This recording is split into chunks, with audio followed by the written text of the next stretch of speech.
नमस्कार। आज हम उन स्रोतों पर बात करने वाले हैं जो सिंचाई के पानी की गुणवत्ता के बारे में है। हमारा मिशन ये है कि पानी की सतह के नीचे जो केमिस्ट्री छिपी है उसे समझें और ये जानें कि ये मिट्टी और फसलों पर कैसे असर डालती है। अक्सर पानी देखने में तो बिल्कुल साफ लगता है, पर क्या वो वाकई खेत के लिए सही है? बिल्कुल सही कहा आपने। ये सिर्फ H2O का मामला नहीं है।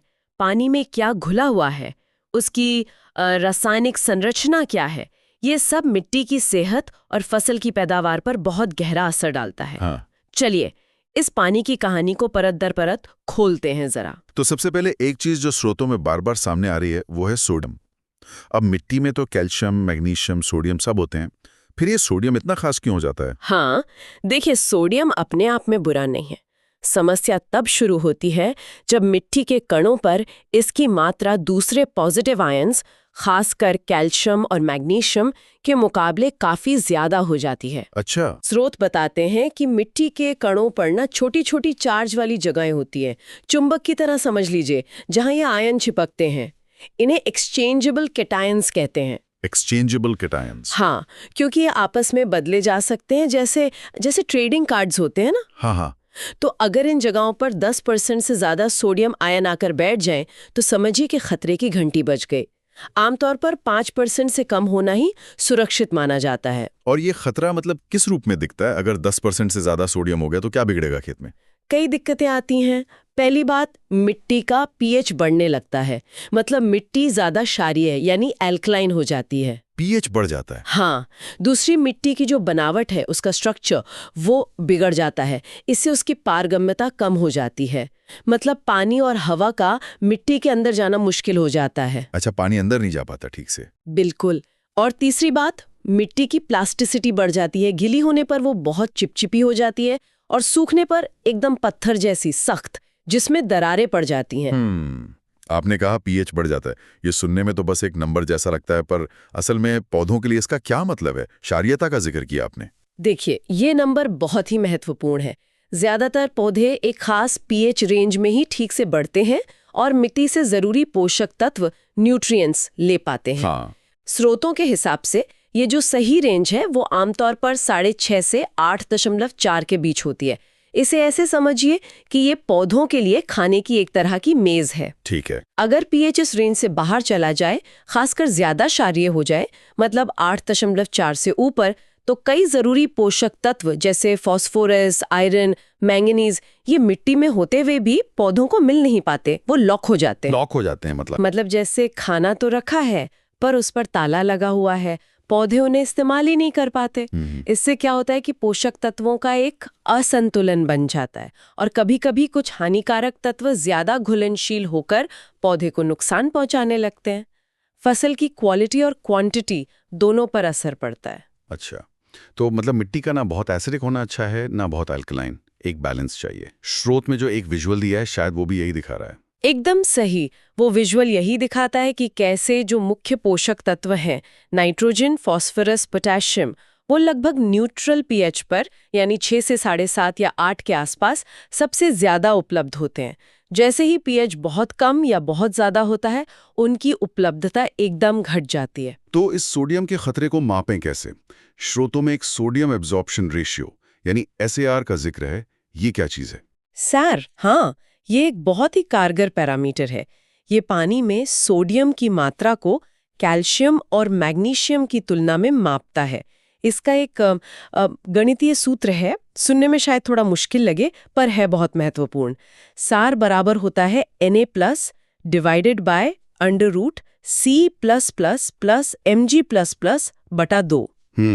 यहाँ Na+, Ca++ और Mg++ जो है वो सोडियम, कैल्शियम और मैग्नीशियम आयनों की सांद्रता यानी कॉन्सेंट्रेशन है। ये सूत्र असल में उसी संतुलन को दिखाता है जिसकी हम बात कर रहे थे। सूत्र तो ठीक है, पर इसमें ये यूनिट्स का बड़ा चक्कर लगता है। मिलीग्राम प्रति लीटर, मिली इक्विवेलेंट प्रति लीटर, स्रोत इस पर बहुत जोर दे रहे हैं, ये क्या है? हाँ, ये बहुत जरूरी पॉइंट है। SAR निकालने के लिए आयनों की कॉन्सेंट्रेशन मिली इक्विवेलेंट प्रति लीटर यानी MEQL में होनी चाहिए। अक्सर पानी की रिपोर्ट में कॉन्सेंट्रेशन मिलीग्राम प्रति लीटर MGL या पार्ट्स पर मिलियन PPM में दी होती है। हाँ, MGL या PPM ही ज्यादातर दिखता है। बिल्कुल, लेकिन SAR के लिए हमें आयन का वजन mgl नहीं चाहिए, हमें उसकी रासायनिक क्रियाशीलता, उसका चार्ज MEq इक्विवेलेंट लीटर जानना होता है, क्योंकि मिट्टी के कणों पर आयनों का चिपकना या हटना उनके चार्ज पर निर्भर करता है, वजन पर नहीं। अच्छा। इसलिए अगर आंकड़े mgl में है तो उन्हें पहले आयन की इक्विवेलेंट वेट से भाग देकर MEql में बदलना पड़ता है, तभी SAR की सही वैल्यू निकलेगी। समझ गया। तो ये सिर्फ वजन का नहीं बल्कि वो कितना रिएक्टिव है उसका पैमाना है। ठीक है, मान लीजिए हमने SAR कैलकुलेट कर लिया MEqEl में। अब इस नंबर का क्या करें? इससे पानी की क्वालिटी कैसे पता चलती है? SAR वैल्यू के आधार पर सिंचाई के पानी को मोटे तौर पर 4 श्रेणियों में बांटा गया है, जैसा स्रोत बताते हैं, S1, S2, S3 और S4। अच्छा, जरा इनके बारे में बताइए फिर। S1 से शुरू करते हैं। S1 यानी लो सोडियम वाटर, इसमें SAR 0 से 10 के बीच होता है। ये पानी ज्यादातर मिट्टी और ज्यादातर फसलों के लिए सुरक्षित माना जाता है। हाँ, कुछ फसलें होती हैं जो सोडियम को लेकर बहुत ज्यादा संवेदनशील होती हैं, जैसे कुछ फलों के पेड़, शायद एवोकाडो या सिट्रस जैसे। उनके लिए थोड़ी सावधानी बरतनी पड़ सकती है, लेकिन आमतौर पर ये अच्छा पानी है। ठीक है, ये हुआ S1 और S2? S2 है मीडियम सोडियम वाटर। यहाँ SAR 10 से 18 के बीच होता है। अब यहाँ थोड़ी चिंता शुरू होती है, खासकर उन खेतों में जहाँ मिट्टी की बनावट महीन हो, जैसे चिकनी मिट्टी या सिल्ट लोम। अच्छा, भारी मिट्टी में दिक्कत ज्यादा है। हाँ, ऐसी मिट्टी में सोडियम जल्दी समस्या पैदा कर सकता है। स्रोत ये भी बताते हैं कि इस पानी को इस्तेमाल करने के लिए अक्सर इसमें जिप्सम मिलाने की सलाह दी जाती है। जिप्सम, हाँ, ये नाम तो काफी सुना है खेतों के संदर्भ में। ये कैसे मदद करता है?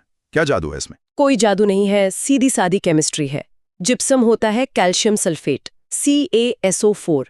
जब इसे S2 पानी वाली मिट्टी में मिलाते हैं तो जिप्सम से निकला हुआ कैल्शियम आयन C++ मिट्टी के कणों पर जो सोडियम आयन Na+ चिपका हुआ है उसे हटाकर खुद उसकी जगह ले लेता है। अच्छा, अदला बदली हो जाती है। बिल्कुल। वो ट्रेडिंग कार्ड वाली बात याद है? सोडियम हट गया, कैल्शियम आ गया। अब अगर आप SAR के फॉर्मूले को देखें, SAR = Na+√K ± Ca+++ Mg++ whole square. यहाँ क्या हुआ? मिट्टी से सोडियम हटकर पानी में आया, लेकिन कैल्शियम जिप्सम वाला भी पानी में घुल गया। तो असल में पानी में घुलनशील कैल्शियम बढ़ गया। नतीजा ये होता है कि SAR वैल्यू घट जाती है।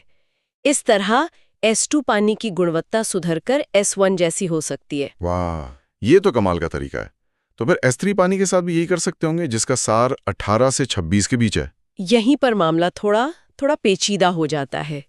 S3 यानी हाई सोडियम वाटर। देखिए, सिद्धांत रूप में जिप्सम यहाँ भी सोडियम हटाएगा, लेकिन क्योंकि S3 पानी में सोडियम पहले से ही काफी ज्यादा है, तो जिप्सम डालने पर जो सोडियम मिट्टी से हटेगा वो पानी में सल्फेट आयन जो जिप्सम से आया के साथ मिलकर सोडियम सल्फेट Na2SO4 जैसा घुलनशील नमक ज्यादा मात्रा में बना देगा। अब एक नई समस्या खड़ी हो गई, पानी में कुल नमक की मात्रा यानी टोटल सॉल्ट कॉन्सेंट्रेशन बढ़ सकती है। इससे पानी की कैटेगरी C3 हाई सैलिनिटी या C4 वेरी हाई सैलिनिटी वाली हो सकती है। मतलब सोडियम कम करने के चक्कर में नमक बढ़ गया? हाँ, बिल्कुल। इसे ऐसे समझें कि आप नाव से सोडियम रूपी पानी निकालने की कोशिश कर रहे हैं जिप्सम से, लेकिन आपकी बाल्टी में छेद है जिससे नमक रूपी दूसरा पानी यानी सोडियम सल्फेट नाव में भर रहा है। नतीजा ये कि सोडियम का खतरा कम हुआ तो नमक का खतरा बढ़ गया, जो पौधों के लिए उतना ही बुरा है। और ये नमक का खतरा क्यों बुरा है पौधों के लिए? ज्यादा नमक क्या करता है, वो पौधों की जड़ों के आसपास पानी का ऑस्मोटिक पोटेंशियल बदल देता है। आसान शब्दों में कहें तो मिट्टी में इतना ज्यादा नमक घुल जाता है कि पौधे पानी सोखने की बजाय उल्टा अपनी कोशिकाओं से पानी खोने लगते हैं। अरे बाप रे। हाँ, जैसे हम बहुत खारा पानी नहीं पी सकते, वैसे ही पौधे ज्यादा नमकीन मिट्टी से पानी नहीं ले पाते, भले ही मिट्टी गीली क्यों न दिख रही हो। समझ गया। तो फिर S4 कैटेगरी का क्या, जिसका SAR 26 से भी ज्यादा होता है? S4 यानी वेरी हाई सोडियम वाटर। स्रोतों के अनुसार ये पानी सिंचाई के लिए बिल्कुल भी ठीक नहीं माना जाता। जैसे हम बहुत ज्यादा खारे पानी C4 वेरी हाई सैलिनिटी को इस्तेमाल करने से बचते हैं, वैसे ही S4 पानी को भी हर हाल में टालना चाहिए। इससे मिट्टी की संरचना और फसल दोनों को बहुत गंभीर नुकसान पहुंच सकता है।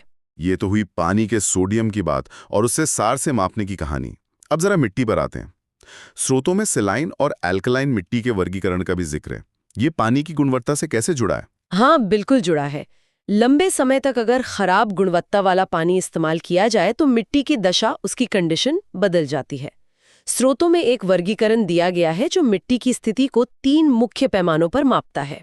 कौन कौन से पैमाने हैं वो? पहला है इलेक्ट्रिकल कंडक्टिविटी यानी ईसी। ये मिट्टी में कुल घुलनशील नमक की मात्रा का इंडिकेटर है। ठीक है, ईसी मतलब कुल नमक। दूसरा है एक्सचेंजेबल सोडियम परसेंटेज यानी ईएसपी। ये मिट्टी के कणों पर चिप के सोडियम के प्रतिशत को बताता है। ध्यान दीजिए, एसएआर पानी का गुण था, ईएसपी मिट्टी का गुण है। हाँ, ये फर्क जरूरी है। एसएआर पानी का, ईएसपी मिट्टी का। और तीसरा है मिट्टी का पीएच, जो उसकी अम्लीयता या क्षारीयता बताता है। ठीक है, तो इन 3 पैमानों के आधार पर मिट्टी कितने प्रकार की बताई गई है जिनमें समस्या होती है? मुख्य रूप से 3 प्रकार की समस्याग्रस्त मिट्टी बताई गई है। पहला है सेलाइन सॉइल यानी सलाइन मिट्टी। इसे कभी-कभी व्हाइट एल्कली सॉइल भी कहते हैं क्योंकि अक्सर सतह पर नमक की सफेद परत जैसी दिख सकती है। अच्छा, सफेद परत। हाँ, यहाँ मुख्य समस्या है नमक की अधिकता। इसलिए इसकी ईसी 4000 माइक्रोमोहोस प्रति सेंटीमीटर या म्यूएमओसीम से ज्यादा होती है, लेकिन इसमें सोडियम ज्यादा नहीं होता, इसलिए ईएसपी 15% से कम रहता है और पीएच भी आमतौर पर 8.5 से कम होता है। तो यहाँ विलेन नमक है, सोडियम उतना नहीं। दूसरा है एल्कलाइन सॉइल, या इसे नॉन सेलाइन एल्कलाइन सॉइल भी कह सकते हैं। यहाँ कहानी उल्टी है, सोडियम मुख्य विलेन है, नमक नहीं। अच्छा, यहाँ सोडियम प्रॉब्लम है। हाँ, तो ईएसपी 15% से ज्यादा होता है, कुल नमक कम होता है, इसलिए ईसी 4000 म्यूएमओसीम से कम होती है, लेकिन सोडियम की ज्यादा मात्रा के कारण पीएच 8.5 से ऊपर चला जाता है, कभी-कभी 10 तक भी पहुंच जाता है। 10 तक? काफी ज्यादा। हाँ, इसे ब्लैक एल्कली सॉइल भी कहा जाता है क्योंकि ज्यादा पीएच पर मिट्टी के जो कार्बनिक पदार्थ होते हैं वो घुलकर सतह को काला रंग दे सकते हैं। हालांकि स्रोत में ये नाम सीधे तौर पर नहीं दिया गया है। यहाँ दुश्मन सोडियम और उससे बढ़ा हुआ पीएच है। और तीसरा प्रकार कौन सा है? तीसरा है सलाइन अल्कलाइन सॉइल। जैसा नाम से ही लग रहा है, इसमें दोनों समस्याएं हैं, नमक भी ज्यादा है और सोडियम भी ज्यादा है। Double problem. बिल्कुल। तो ईसी 4000 म्यूएमएचसीएम से ज्यादा होती है और ईएसपी भी 15% से ज्यादा होता है। दिलचस्प बात यह है कि स्रोतों के अनुसार इसमें अक्सर पीएच 8.5 से कम ही रहता है।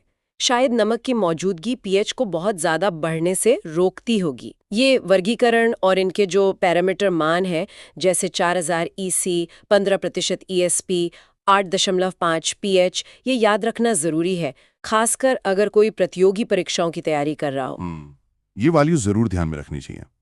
अच्छा, सोडियम और कुल नमक के अलावा क्या पानी में छिपे कोई और भी तत्व हैं जो मुसीबत खड़ी कर सकते हैं? स्रोतों में कुछ और चीजों का भी जिक्र लगता है। हाँ, बिल्कुल। कुछ तत्व ऐसे हैं जो कम मात्रा में भी हानिकारक हो सकते हैं। स्रोत इन्हें टॉक्सिक एलिमेंट्स कहते हैं। इनमें बोरॉन का जिक्र खास तौर पर है, सेलेनियम और मॉलिब्डेनम का भी उल्लेख है, लेकिन बोरॉन पर ज्यादा फोकस है। बोरॉन, इसके बारे में क्या खास जानकारी है? ये क्यों खतरनाक है? देखिए, बोरॉन पौधों के लिए जरूरी तो है, पर बहुत ही कम मात्रा में। अगर सिंचाई के पानी में इसकी मात्रा 3 मिलीग्राम्स पर लीटर या कहें 3 पार्ट्स पर मिलियन ppm से ज्यादा हो जाए तो ये कई पौधों के लिए जहरीला साबित हो सकता है। 3 ppm से ज्यादा? हाँ, और अगर ये 4 mgl या 4 ppm से भी ज्यादा हो तब तो ये लगभग सभी पौधों के लिए हानिकारक है। ये करता क्या है कि धीरे धीरे पत्तियों के किनारों पर जमा होकर उन्हें जला सकता है, बर्न कर सकता है। फिर से यहाँ यूनिट्स mgl या ppm पर ध्यान देना बहुत महत्वपूर्ण है। अच्छा, एक और फैक्टर का नाम आया बीच में, बाइकार्बोनेट आयन। इसका क्या रोल है इस पूरी कहानी में? Bicarbonate ion HCOK-। हाँ, ये भी पर्दे के पीछे से खेल बिगाड़ सकते हैं। अगर पानी में कैल्शियम और मैग्नीशियम के साथ बाइकार्बोनेट की मात्रा ज्यादा हो तो तापमान या दूसरी स्थितियों के बदलने पर ये आपस में मिलकर कैल्शियम कार्बोनेट और मैग्नीशियम कार्बोनेट बना सकते हैं। ये पानी में घुलते नहीं हैं और ठोस बनकर नीचे बैठ जाते हैं, जिसे प्रेसिपिटेशन कहते हैं। अच्छा, वो नीचे बैठ जाते हैं। हाँ, अब सोचिए पानी में घुलनशील कैल्शियम और मैग्नीशियम कम हो गए, इसका सीधा असर किस पर पड़ेगा? SAR पर, क्योंकि SAR के फॉर्मूले में कैल्शियम और मैग्नीशियम नीचे आते हैं डिनोमिनेटर में। अगर वो कम हो गए तो SAR वैल्यू बढ़ जाएगी, भले ही पानी में सोडियम उतना ही हो। बिल्कुल सही पकड़ा। बाइकार्बोनेट क्या करते हैं, वो अप्रत्यक्ष रूप से सोडियम के खतरे को बढ़ा देते हैं, क्योंकि वो कैल्शियम और मैग्नीशियम को मुकाबले से एक तरह से हटा देते हैं। इससे पानी का जो असल सोडियम खतरा है, SAR, वो बढ़ जाता है और फिर वही सब समस्याएं शुरू हो सकती हैं। pH बढ़ना, पारगम्यता कम होना। कमाल है, मतलब पानी की पूरी केमिस्ट्री को समझना पड़ता है। तो इन सारी बातों का निचोड़ क्या निकलता है?